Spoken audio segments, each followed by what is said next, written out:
Lecturas de la 29ª semana del tiempo ordinario. Sábado 25 de octubre de 2025. No me complazco en la muerte del malvado, dice el Señor, sino en que se convierta y viva. Catholic Back. Reflexión y fe. Una puerta a la esperanza.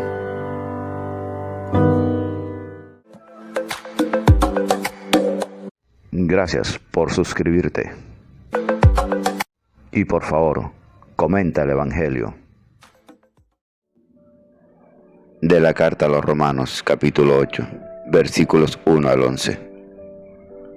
Hermanos, no hay condena alguna para los que están en Cristo Jesús, pues la ley del Espíritu de vida en Cristo Jesús te ha librado de la ley del pecado y de la muerte. Lo que era imposible a la ley, por cuanto que estaba debilitada a causa de la carne, lo ha hecho Dios, enviando a su Hijo en semejanza de carne de pecado y en orden al pecado. Condenó el pecado en la carne, para que la justa exigencia de la ley se cumpliera en nosotros, los que actuamos no de acuerdo con la carne, sino de acuerdo con el Espíritu. Pues los que viven según la carne desean las cosas de la carne, en cambio, los que viven según el Espíritu desean las cosas del Espíritu. El deseo de la carne es muerte, en cambio, el deseo del Espíritu, vida y paz. Por ello, el deseo de la carne es hostil a Dios, pues no se somete a la ley de Dios ni puede someterse.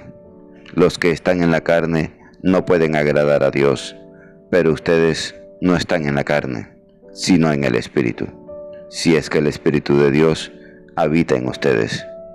En cambio, si alguno no posee el Espíritu de Cristo, no es de Cristo. Pero si Cristo está en ustedes, el cuerpo está muerto por el pecado, pero el Espíritu vive por la justicia. Y si el Espíritu del que resucitó a Jesús de entre los muertos habita en ustedes, el que resucitó de entre los muertos a Cristo Jesús también dará vida a sus cuerpos mortales por el mismo Espíritu que habita en ustedes. Palabra de Dios, te alabamos, Señor.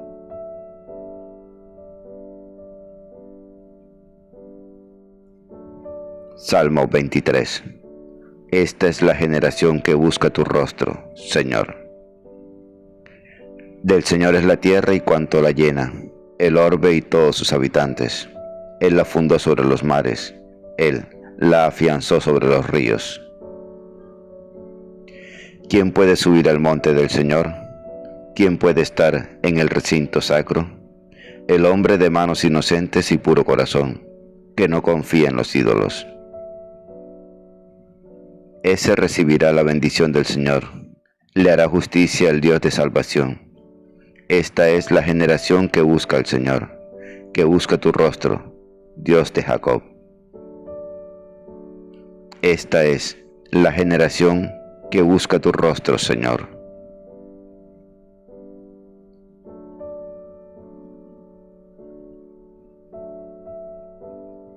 Lectura del Santo Evangelio según San Lucas, capítulo 13, versículos 1 al 9.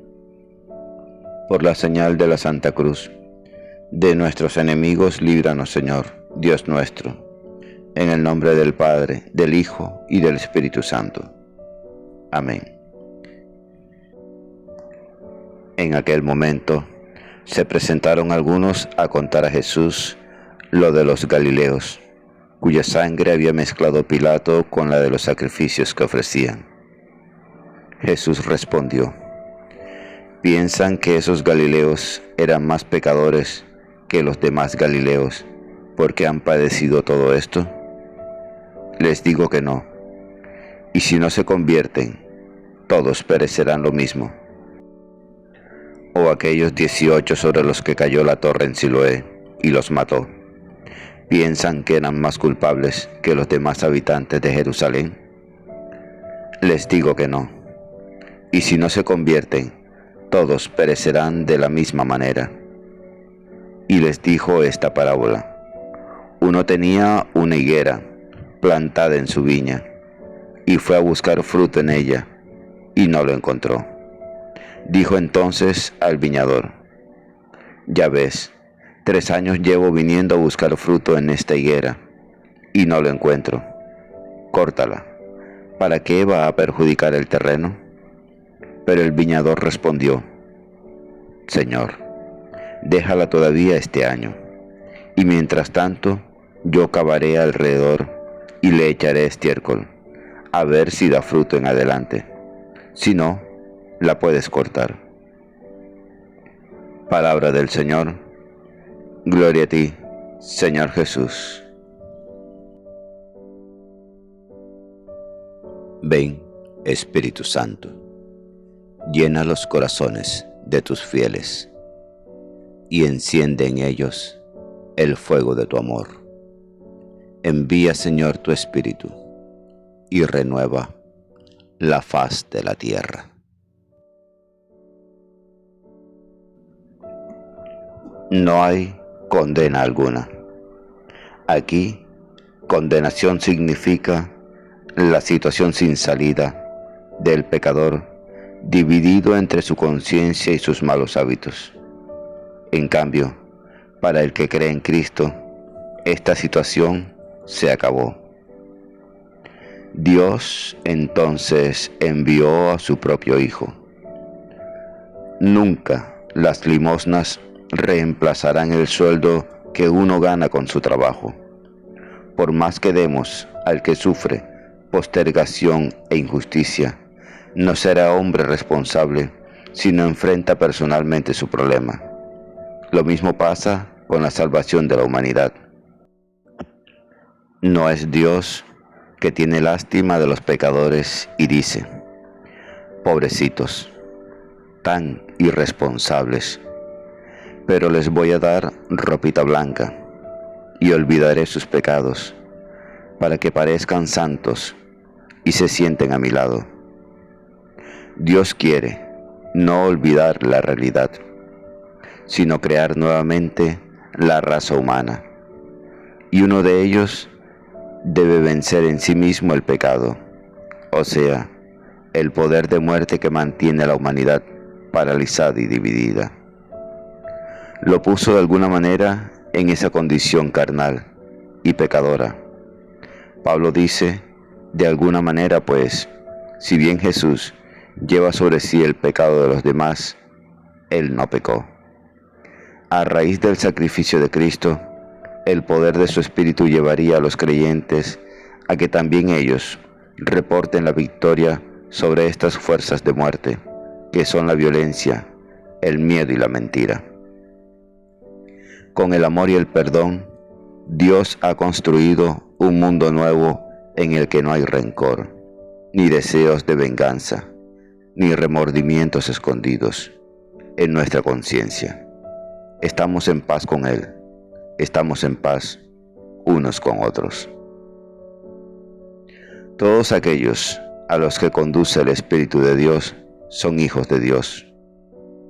Todos los beneficios que recibimos por la fe, todas las gracias que Dios nos concede con los aspectos diversos de una sola gracia. Dios ha adoptado por hijos suyos y nos comunica su Espíritu. El Espíritu de Dios es el que lo une a su Hijo. Por eso el Espíritu actúa en toda criatura que Dios hizo por medio de su Hijo.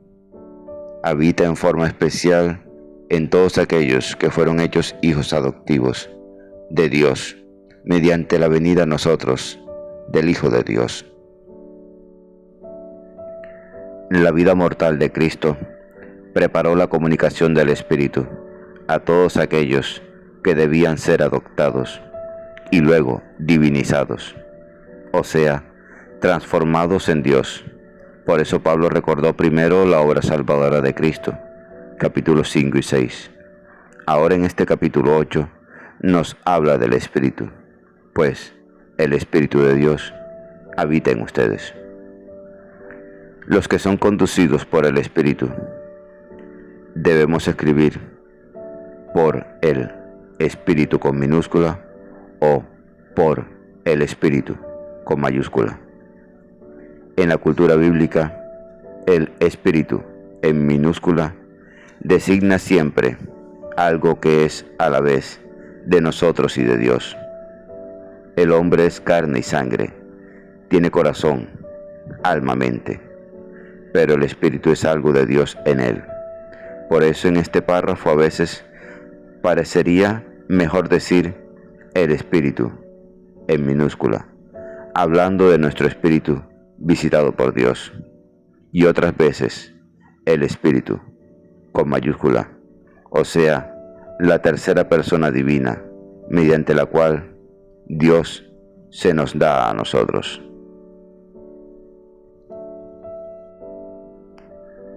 Le contaron a Jesús un montón de galileos en el patio del templo y la intervención inmediata de la guardia romana apostada en la fortaleza vecina. Violaron el campo sagrado estrictamente reservado a los judíos y derramaron sangre en el lugar santo. Los que cuentan el asunto esperan de Jesús una respuesta de solidaridad nacional y religiosa frente a esta matanza de sus compatriotas y la ofensa hecha a Dios. Pero Jesús no quiere fijarse en estas consideraciones. Según su costumbre, deja que los hombres se dejen absorber por causas más humanas que divinas y les llama la atención sobre lo esencial. Esos patriotas galileos eran hombres violentos, igual que los soldados romanos que los mataron. Y en ese momento, Dios llama a todos a una conversión de la que depende su misma supervivencia, pues la situación de violencia es tal que no existe ninguna salida para el pequeño pueblo judío dominado, fuera de la fe, la cual obra mediante el Espíritu de perdón.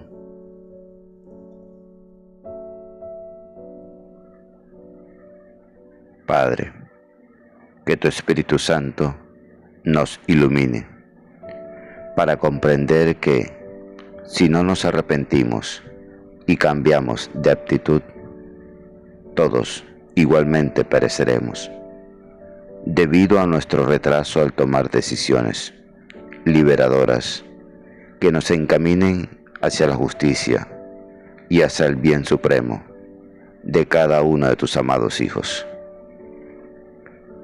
Amén. Dios les bendiga grandemente y el Espíritu Santo les ilumine en todo momento y en todo lugar. Amén, amén y amén. La lectura diaria del Evangelio es un encuentro con Jesús. La Sagrada Biblia no es un libro que hable de Dios, es un libro donde Dios nos habla a cada uno de nosotros. Atrevámonos a entrar en esa conversación.